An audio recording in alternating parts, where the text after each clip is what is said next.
नमस्कार मित्रांनो, मी चंद्रशेखर भोयर आपण सर्वांचं स्वागत करत आहे।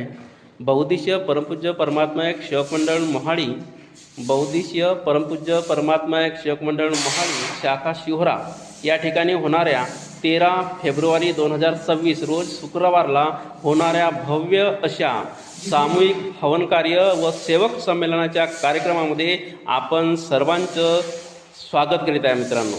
कारण हा कार्यक्रम मोहाडीच्या नंतर बहुउद्देशीय परमपूज्य परमात्मायक सेवक मंडळ मोहाडीच्या नंतर सर्वात मोठा कार्यक्रम होतो शिहोरा या ठिकाणी आणि मागील 30 वर्षापासून हा कार्यक्रम चालत आलेला आहे आणि भगवान बाबा हनुमानजी यांच्या कृपेने, त्याचप्रमाणे महान तेगबंधूजी यांच्या आशीर्वादाने व आपण सर्वांच्या सहकार्याने या भव्य दिव्य अशा कार्यक्रमाचे आयोजन ग्राम शिहोरा या ठिकाणी 13 फेब्रुवारी 2026ला करण्यात आलेला आहे। करिता आपण सर्वांना मी विनंती करतो की आपण जास्तीत जास्त संख्येने शाखा शिहोरा या ठिकाणी 13 फेब्रुवारी 2026ला होणाऱ्या सामूहिक हवन कार्य व भव्य सेवक संमेलनाच्या या कार्यक्रमाला उपस्थिती दाखवावी व ही माहिती, ही व्हिडिओ आपल्या परिसरातील प्रत्येक सेवकापर्यंत पोहोचण्याचे श्रम करावं। धन्यवाद, नमस्कार।